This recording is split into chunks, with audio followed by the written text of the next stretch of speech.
Dave Talks Comics, Episode 36.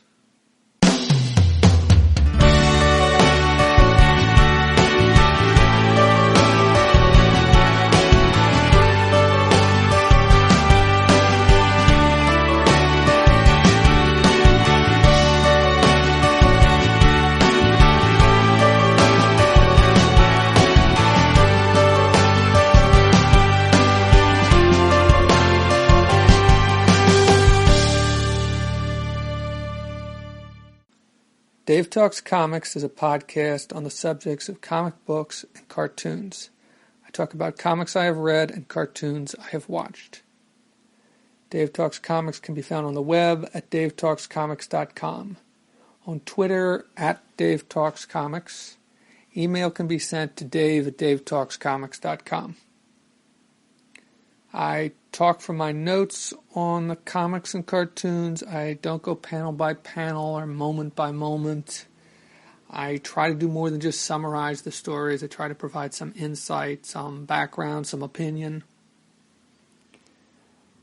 And this is not a spoiler-free podcast. I try not to spoil everything, but in the process of talking about the comics and the cartoons, I probably spoil them in some way.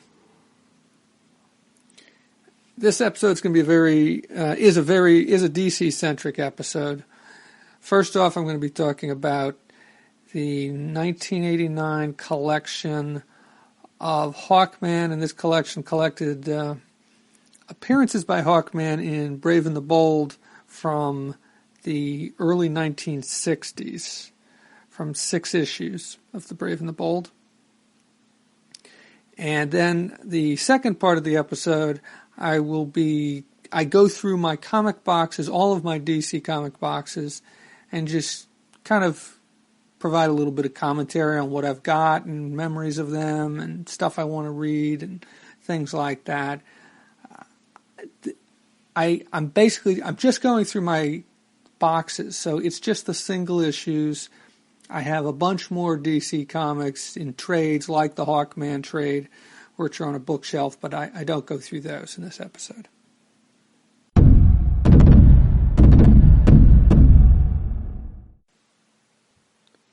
Hawkman by Gardner F. Fox and Joe Kubert. This is a collection.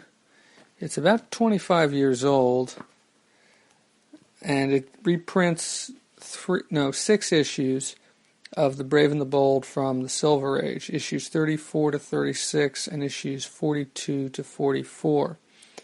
And these were the first appearances of the Silver Age Hawkman, later known as Hawkman of Earth 1.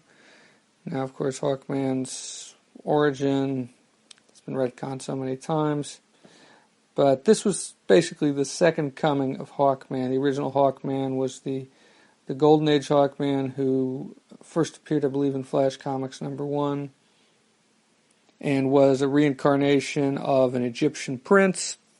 Also had a Hawk Girl, and this likewise, even though the title on this is Hawkman, Hawk Girl, as she was known then, is also in this, and is in all of these stories. So there's about 9 stories. Some of them take up an entire issue. A few of them do. Most of them are less than a full issue in length. So issue 34 had 1 story, 35 had 2, 36 had 2, 42 had 1, 43 had 1, and 44 had 2. So I'm going to talk a little bit about this collection. It opens with a introduction by Julie Schwartz, who was I can't remember his title exactly, the editor-in-chief or something along those lines at DC for quite a while. And in the introduction, he talks about the creation or the reintroduction of Hawkman. And it's worth noting that Gardner F. Fox, who wrote these stories, was also the writer of the original Hawkman. Now, I should say that I'm really not crazy about these stories. They're kind of okay on the whole. And I just mean the way the stories are I don't know. There are some twists in them that seem a little too easy or a little too simple.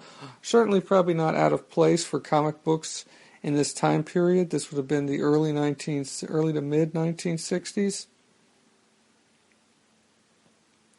But still, I'm not crazy about these stories. What I really love about this collection is the artwork by Joe Kubert. And I'm not sure if these are recolored or not, but whether they are or they aren't, these are beautiful stories to look at. And the reprint quality is just great. The paper is nice and thick, and the colors are good. And Joe Kubert just does an awesome job with this art. I know Joe Kubert probably isn't for everybody, but he is just one of those creators, and he does a lot with these stories. One of the features of these stories is, okay, so Hawkman and Hawkgirl, Carter Hall and Shaira Thal, something like that, have traveled from Thanagar to Earth because they are, in the first story, because they are chasing a villain named Bith. I think that's how it's pronounced. It's spelled B-Y-T-H.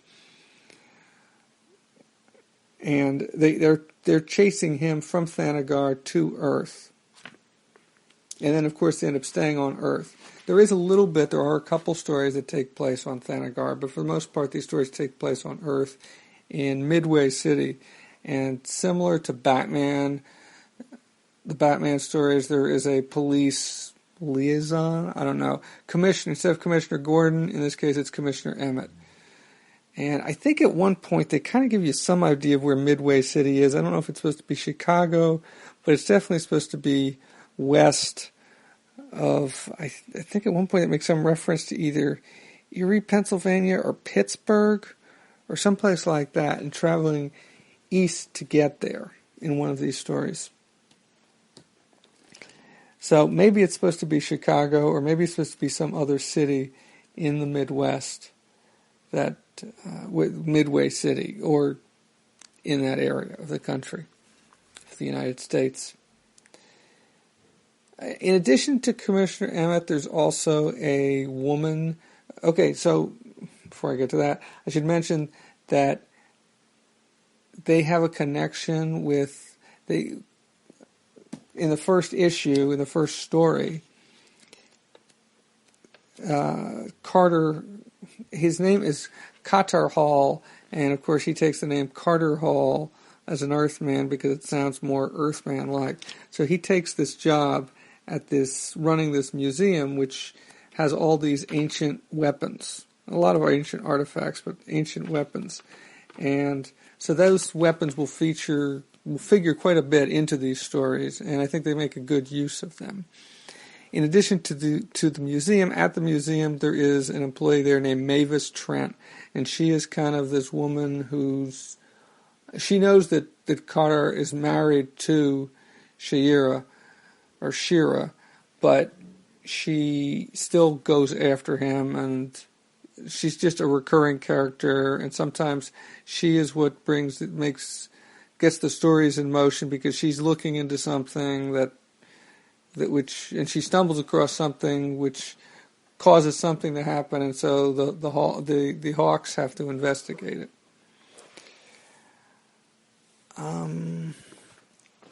Let's see, what else? Well, in addition to Bith, there's a couple other villains that are introduced here who I know show up quite a few times, or at least a certain number of times in the future. One is the Shadow Thief. And I should say that I do like, I think in introducing these villains, they do some interesting, Gardner Fox introduces some interesting ideas. I don't think he uses them to the best effect that he could, but I really do like the Shadow Thief. And I like how, a lot of it is how Joe Kubert is drawing these characters. Now, not all these villains are good. Like there's a couple of these villains that are a little wacky that I'm really not that crazy about. But the Shadow Thief is well done, and there's parts of the story which are kind of but for the most part, it's a good story. Well, it's a good idea, is what I want to say. Yeah. And then let's see. Oh yeah, early on in the first, I think, the first three issues of Brave and the Bold, 34, 35, and 36, Hawkman's cowl does not have a beak or the wings on it. It's kind of like, I suppose Hawkman has worn various cowls over the time, or masks, or whatever you want to call it. But at the end of I believe it's the story from issue 42, it does have a beak. I'm sorry. The cowl that he starts with in Brave and the Bold 34 does have a beak, but it doesn't have the wings on it, on the side, or whatever you want to call those, because they certainly don't look like ears. But at the end of 42, which is a story in which the Halls have returned to Thanagar, and Bith shows up again, although he is helping other villains. At the end of this story, Hawkman gets the mask, the cowl that I think he's most familiarly seen in, which is the one that has the wings kind of coming up out of his ears. The other villain that's in this book, or villains that are in this book, which I've seen before, but I'd never really read a story with them before, is the Man-Hawks. But I'd always been kind of intrigued by them. And they're these hawks who wear these masks that are like humanoid, and the masks give them some powers, but they're giant hawks. They're not just regular hawks. And once again, the stories are kind of a little off, but they're I think they're cool-looking villains, especially the way Joe Kubert draws them. Also in that story, you get the introduction of Paran Qatar, who is Qatar Hall's father. And you get a story featuring him teaming up with... It's a story within a story, featuring him teaming up with his father, explaining how they defeated the Man-Hawks previously. Because the Man-Hawks had originally been a problem on Thanagar, and then in issue, I believe it's 43 of Brave and the Bold, is the story, 43 of the Brave and the Bold, the Masked Marauders of Earth. The Man-Hawks have traveled to Earth, specifically to Midway City, and are causing problems there. Now, one of the last stories in this is probably, I think, the silliest, and it takes place on the 4th of July, and it's called Earth's Impossible Day, and apparently the 4th of July coincides with a holiday on Thanagar, which is Impossible Day, in which they're supposed to do 3 impossible things, because it's Impossible Day. And it's just, I don't know, it's just complete silliness. I just think it's really, really stupid. Oh, and God, yes, there's another aspect of this that I forgot to mention that I think is kind of silly, which is the whole talking to birds. From the get-go, Carter Hall and Shaira have use some Thanagarian technology to learn about Earth, and part of what they learn about Earth apparently gives them the ability to talk to birds by making tweet sounds. And, so then they're able to use birds to help them find things, and I don't know. It's all kind of silly to me. But, like I said, I read this not for the stories as much as I did for the art. The Joe Kubert art really is the selling point here, in my opinion. And then the book wraps up. At the end of the book, there is what they call a cover gallery, although there's only a few covers here. It doesn't display all of the covers from the issues of Brave and the Bold or the subsequent Hawkman series. But there's also some notes here from Andy Kubert, Joe Kubert's son, one of his sons, from Saul Harrison, the former president of DC Comics, from Erwin Hasen, an artist who drew, among other things, I believe, the Justice Society back in the Golden Age, and from Roy Thomas. I think that's about it. Looking through my notes to see if there's anything else. The only thing that I can think of is, actually, this collection makes me wish that they had done more. I think they put this collection together because they were getting to do kind of a reboot of Hawkman. This came out just, a couple years after Crisis on Infinite Earths, and this was before, in a previous episode of Dave Talks Comics, I talked about the Hawk World miniseries by Tim Truman. And I believe this collection came out about that same time, maybe just before that miniseries did. And what I was trying to get at before was that I wish that they would do other collections. Well, there's another series which also had a 6-issue run in 2 3-issue runs in Brave and the Bold back in the 1960s, and this is before Brave and the Bold became a Batman team-up book. And that's the Suicide Squad, the original incarnation of the Suicide Squad. And who knows, I'm not sure who wrote those stories. I think Murphy Anderson drew them, I'm not sure. The issues themselves I think one of them has been reprinted somewhere in another comic book. But for the most part, those stories I don't think, other than that, the other stories have not been reprinted. And it would really be nice if there was a collection of them, of those Silver Age Suicide Squad stories. And honestly, they might be just as bad, story-wise as these stories are. But I would still like to have them. I think it would be great. So, anyway. Back to Hawkman. So this is Hawkman by Gardner Fox and Joe Kubert. In summation, I think the art's beautiful. I think the stories are a bit but there's the introduction of some villains who would continue to show up time and again over the past, 5 decades at this point. And so if you're a Hawkman fan and you haven't read it, it's probably worth getting and reading. I should say that I was able to pick this up for less than $10. The cover price is $20 or $19.95. And if you look around online, you can probably find it for $10 or maybe $15, but you can certainly find used copies for considerably less. And this is a beautiful collection if you're in it for the art and for the history.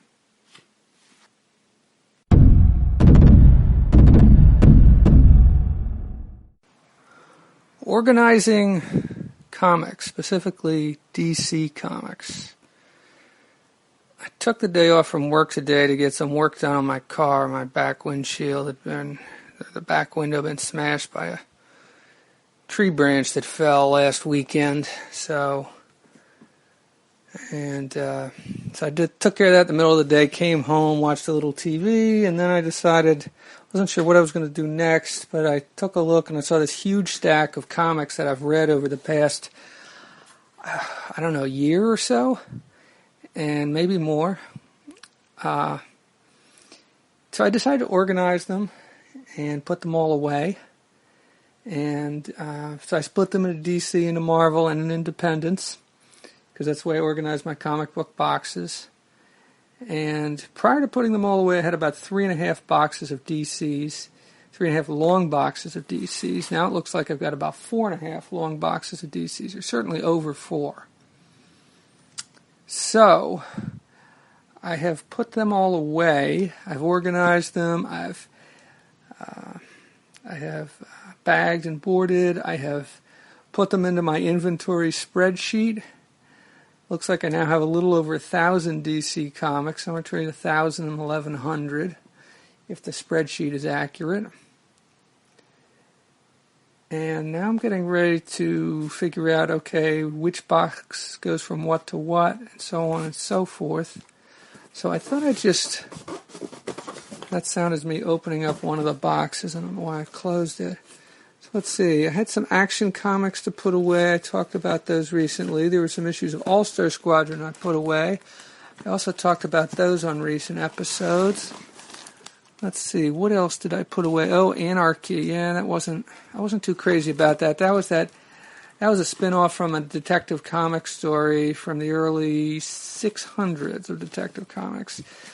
Drawn by Norm Brayfogle and written by Alan Grant, I think. Let's see, this series was, yes, written by Alan Grant. I wasn't that crazy about it, either the appearance in Detective Comics or the miniseries. The miniseries was even worse, possibly because it took longer, and I don't know, a lot of it sounded like mumbo-jumbo, and I don't know, it just didn't work for me. Let's see, I put away a few issues of Batman and the Outsiders. It's the original run, although I hadn't read them recently. Batman Confidential. I picked up a few issues of that a couple years back from somebody on the 11 o'clock forums. Oh, and speaking of podcasts, while I was doing this, I was listening to the Sidebar episode that featured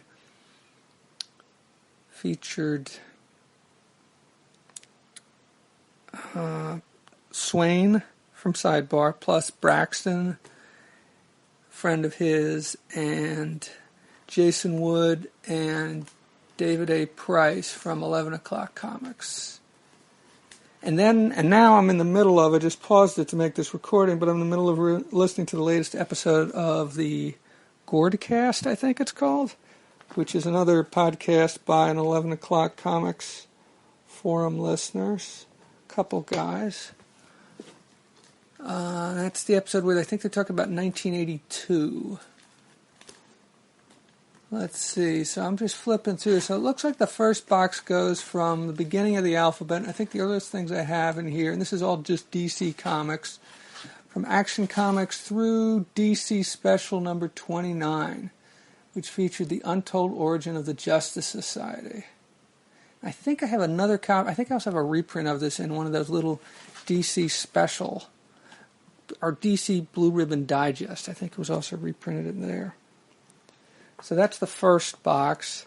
See, then the second box begins with DC The New Frontier. Now, I have that also. I have the what do you call it? Not the archive edition, but the other version, the big signature. Oh, I can't think of what it's called right now. It'll come to me later on. It's the only one I have like that. The definitive? No. Put away some Doctor Strange. There was or not Doctor Strange, I'm sorry, Dr. Fate. There was that Dr. Fate miniseries that Keith Giffen and J.M. DeMatteis did, which then led to a Dr. Fate regular ongoing series. And I wasn't that crazy about that Dr. Fate miniseries. I just had trouble wrapping my head around it. I kind of like Keith Giffen's art. Oh, and one thing that's right in this box, it's right in front of Empire. That series that I talked about, I have to reread that, and they finally picked up again that you can get on Thrillbent. Let's see what else I got in this box. Fallen Angel, Firestorm, Flash. Oh, I put away those Hawkworld, that Hawkworld 3-issue Hawkworld miniseries that Tim Truman did back in, I think, 1989. There's Hourman, the first 6 issues of Hourman I put away. The last 5 issues of The Human Target. The Immortal Dr. Fate, which was reprints of, this came out in the early 80s and was reprints of stuff, I think, from the 70s, I believe, for the most part. And I actually enjoyed that more than I did the Dr. Fate miniseries that I just talked about. Just JLA. Let's see what else I got in here. JSA. Justice League. So that's the end of box 2. Let's see. Then box 3 picks up with Justice League Elite. Favorite of mine. Another series I'd like to reread at some point. And we have, let's see, Justice League America, Justice League of America, Commandy. I should reread that one of these days. I've got the first 25 issues. The Last Days of the Justice Society, Legends, another series I should reread. Oh, that's right, and I even have a collected edition, I think. Didn't I pick that up at the Super Show either? I think I did pick that up at Super Show this year, or last year. I still haven't read it yet. Martian Manhunter, American Secrets. That's a good one. Can't remember if I've talked about that on the podcast, but that is a good miniseries, especially if you like Martian Manhunter at all. Amazing Man. I put that away. I bought the entire run of Amazing Man. It's only 15 issues. There was 12 issues plus 3 specials. I tried reading it, and I really had a hard time getting into it, and I never got further than about the 3rd issue. I'm not even sure if I made it that far. My Faith in Frankie. This was a great miniseries. I remember reading this back when I first got back into comics. Let's see, does it say on the front when this came out? June of 2004. Yeah, that would have been about the time I got back in. I think I actually got back in about a year and a half before that, but that's a great series. Written by Mike Carey and drawn by Sonny Liew, Liew. I'm not sure how that's pronounced.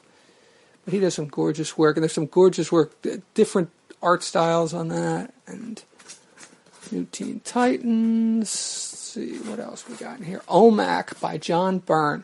Now that's one of those miniseries I should reread. That's another one I think I read about 10, 12 years ago when I was getting back into comics. I think I bought it off of eBay or something like that.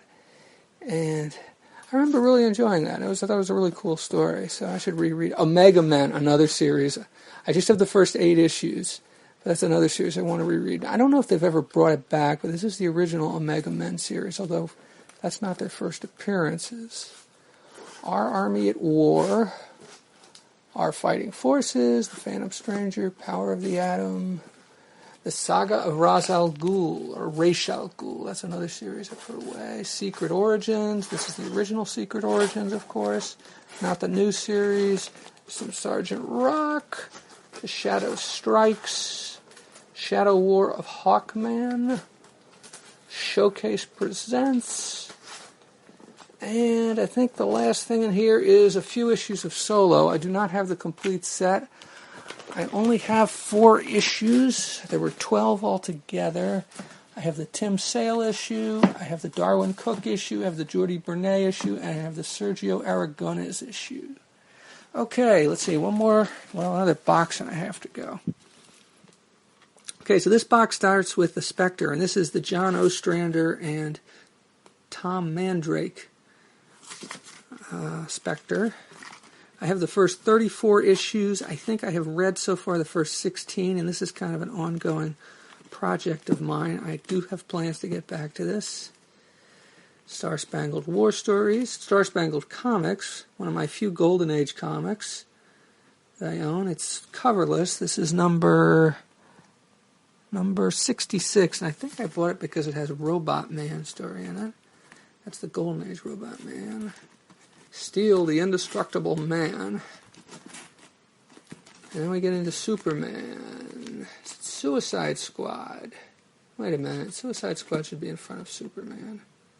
I'll have to rearrange that. Superman and Batman Generations 3, Generations 2. I got some Superman Elseworld books in here, prestige type. Superman's girlfriend, Lois Lane. Superman's pal, Jimmy Olsen. Let's see, what else have I got in here? Superpowers. Sword of the Atom. Tales of the Legion of Superheroes. Tales of the Teen Titans. Ooh, which issues do I have? I have Part 3, Part 2, Part 1. Oh, excellent. I have the entire Judas Contract. I wasn't sure about that. I have to reread that. Uncanny X-Men Teen Titans crossover. Unknown Soldier. Untold Legends of the Batman. I read that a few years ago. The first 4 issues of Watchmen. Wednesday's Comics, just the first 4 in that case also. So a few issues of Wonder Woman. And that's it for box 4.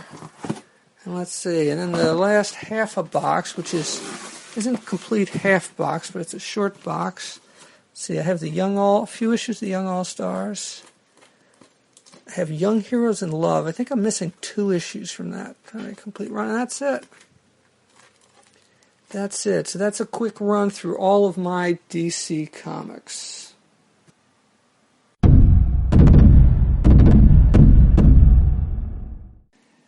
That's it for episode 36 of Dave Talks Comics.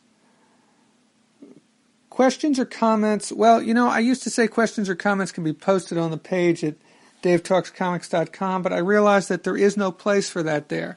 So if you do want to leave me a comment, the best place to do that is readingforthetrade.blogspot.com, which is where my blog is, and the episodes are also posted there. Next time on Dave Talks Comics, I will be getting back to my favorite thing, the Who's Oh Hot Moo. And I will also be talking about some mini comics that I picked up at the Appleseed Comic Con in May.